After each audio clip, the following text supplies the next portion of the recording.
Hello, my name is Hamel Baloch. Welcome to DeepFrame. Today we're examining a critical geopolitical question. Are the United States and Israel truly aligned when it comes to Iran, or are their long-term interests quietly beginning to diverge? On the surface, the alliance appears strong. Both nations describe Iran as a major security threat, both oppose its nuclear ambitions, both confront its regional influence. But alignment in strategy is not always alignment in objectives, and that distinction matters. Israel views Iran through an existential lens. From Tel Aviv's perspective, a nuclear-capable Iran would permanently alter the regional balance of power.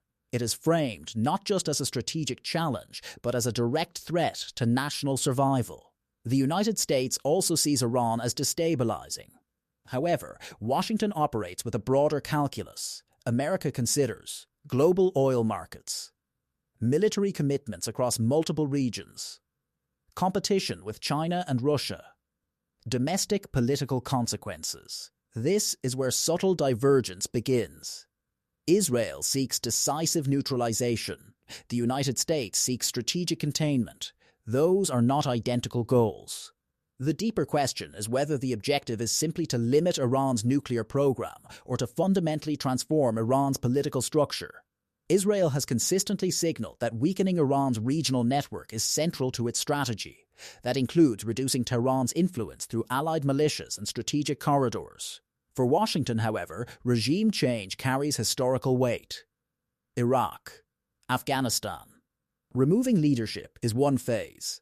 Managing what follows can take decades. An unstable Iran could trigger internal fragmentation, economic collapse, or a prolonged regional crisis. The United States may calculate that controlled pressure is preferable to unpredictable transformation. Geopolitics is not only about foreign policy, it is also about internal stability. In Israel, a firm security posture reinforces political authority. A hardline stance against Iran strengthens the leadership's image as a protector. In the United States, the equation is different. There is war fatigue. There is economic sensitivity. Energy prices affect everyday citizens. A prolonged escalation increases domestic costs. If conflict stretches beyond limited objectives, Washington may face mounting pressure to de-escalate. That is where tempo differences can emerge. Escalation would not remain contained. The Strait of Hormuz could become unstable.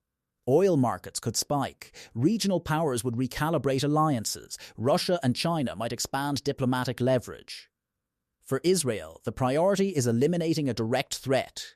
For the United States, the priority is maintaining systemic global stability.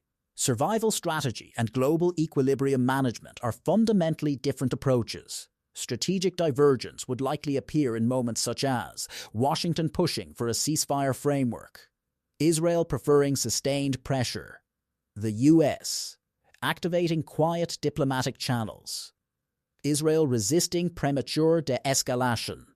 The alliance itself is not fragile, but alliances can remain intact while strategic paths slowly shift.